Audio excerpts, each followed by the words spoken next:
Job applications from federal workers are surging, especially from agencies facing scrutiny from DOGE. According to new data from Indeed, applications from workers at federal agencies under DOGE review surged by 50% in February. That's 75% higher than 2022 levels.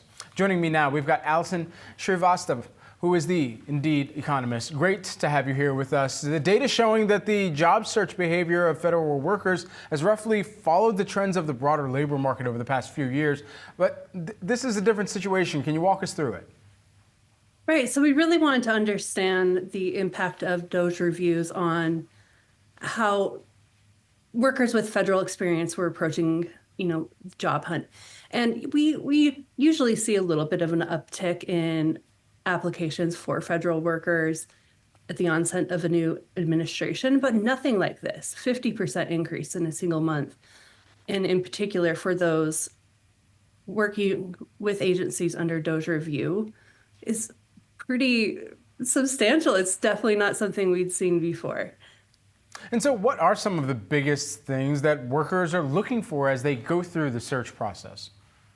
This is a very particular subset of people. These are highly educated, they're more knowledge workers, and they're looking for jobs at a time when knowledge work is on the decline.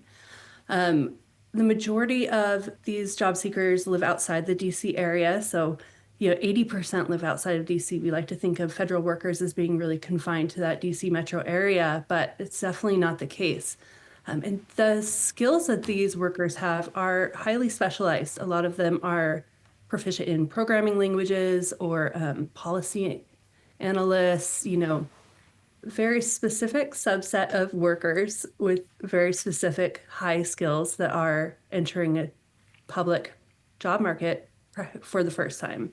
You mentioned job search activity for federal workers. It's happening across the country, not just the immediate area surrounding Washington, D.C. So what other areas are you seeing that are witnessing some of the most activity? So we actually found the highest surge of applications in the southern region, and that's minus the DC metro area. So just the south minus DC metro area. Texas is a big employer of federal workers. So is California, Georgia. So it's really not just confined to that, DC metro area, even though the concentration might be higher. So how many of these job seekers do you anticipate ending up in and transitioning over to the private sector? Yeah, that's a great question. So, this is a good opportunity for state, local governments, and I'm sure many will seek employment there.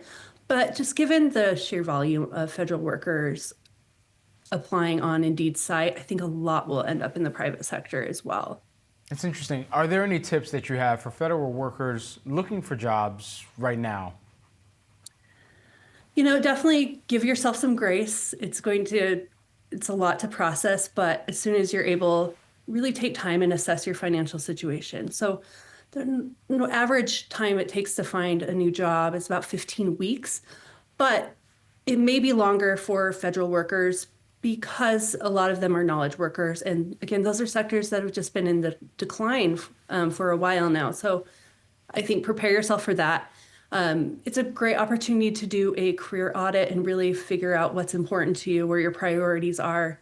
And I can never stress enough how powerful it is to leverage your network. Allison. Let others know that you're job searching, join professional groups, and really connect with people. I think that goes a long way. Some really great advice, Allison. Thanks so much for taking the time here with us. Thank you for having me.